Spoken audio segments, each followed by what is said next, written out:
জয় হিন্দ, বন্দে মাতরম। বন্ধুরা, আজকে backward class welfare ডিপার্টমেন্টের তরফ থেকে অনগোয়িং রিক্রুটমেন্টের ক্ষেত্রে ওবিসি 7%, 17% সংক্রান্ত যে অর্ডারটা, সেটা তো পশ্চিমবঙ্গ সরকারের মধ্যশিক্ষা পর্ষদের ওয়েবসাইটে আপলোড করে দেওয়া হয়েছে। খুব স্বাভাবিকভাবেই এটা স্পষ্ট যে তাহলে এই যে অর্ডারটা, সেটা রাজ্যের যতগুলো রিক্রুটমেন্ট করা এজেন্সি রয়েছে তাদের প্রত্যেকের হাতেই পৌঁছে গেছে, অর্থাৎ পাবলিক সার্ভিস কমিশনের কাছেও পৌঁছে গেছে। এখন যেহেতু মধ্যশিক্ষা পর্ষদের ওয়েবসাইটে এটা আপলোড করা হয়েছে যে তাদের একটা যে ভেরিফিকেশনের ব্যাপার ছিল সেটা সেখানে স্থগিত করা হয়েছে, খুব স্বাভাবিকভাবেই একটা দুশ্চিন্তার মেঘ বা পাবলিক সার্ভিস কমিশনের যে সমস্ত পরীক্ষার্থীরা রয়েছেন তাদের মনের মধ্যেও ছড়িয়ে পড়েছে। এবং এটা খুব স্বাভাবিক যে তাহলে আমাদের ভবিষ্যতে মিসলেনিয়াস পরীক্ষা বা ক্লার্কশিপ যে পরীক্ষাটা রয়েছে সেটার ভবিষ্যৎ কি হবে।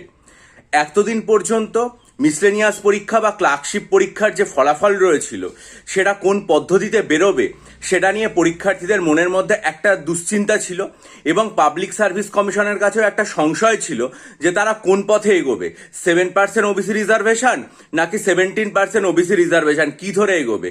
কিন্তু গতকালের যে পদ্ধতিটা বা গতকালের যে নোটিফিকেশনটা আপলোড করা হলো অফিসিয়ালি একটা পশ্চিমবঙ্গ সরকারের ওয়েবসাইটে, তারপর থেকে এটা খুব সুস্পষ্ট হয়ে গেছে যে কোনো অনগোয়িং প্রক্রিয়া, রিক্রুটমেন্টের প্রক্রিয়া, যেগুলোতে এখনো পর্যন্ত ফ্রেশ অ্যাপয়েন্টমেন্ট লেটার ইস্যু করা হয়নি, তাদের প্রত্যেকের ক্ষেত্রে 7% ওবিসি রিজার্ভেশন দিয়েই হবে। এবং আমার চ্যানেলেও আমি এটা বিস্তারিত আলোচনা করে দিয়েছি।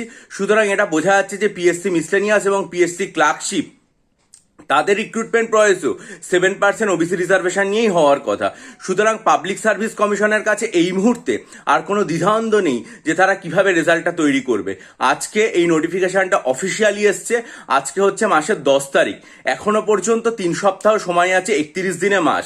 মিসলেনিয়াস মেন পরীক্ষা হয়েছিল গত বছর অগস্ট মাসের একেবারে শেষে, 1 বছর হতে চললো। পাবলিক সার্ভিস কমিশনের অবশ্য কর্তব্য মিসলেনিয়াসের যে রেজাল্টটা মেন পরীক্ষার, সেটা অগস্ট মাসের মধ্যেই প্রকাশ করে দেওয়া। তার কারণ হচ্ছে পরীক্ষার্থীরা এতদিন ধরে অপেক্ষা করে আছে, তাদের আর পিঠ দেওয়ালে ঠেকে গেছে, তাদের এই মুহূর্তে আর কিছু করার নেই। তাহলে এখন তো তাদের সামনে প্রক্রিয়াটা স্পষ্ট যে 7% ওবিসি রিজার্ভেশন দিয়ে অনগোয়িং রিক্রুটমেন্ট হবে। তাহলে একটা প্যানেল যেখানে তৈরি করতে হবে সেটা তাদের উচিত যে আগামী 3 সপ্তাহের মধ্যে তৈরি করে বা 2 সপ্তাহের মধ্যে তৈরি করে অগস্ট মাসের মধ্যে অবশ্যই মিসলেনিয়াসের রেজাল্ট প্রকাশ করা।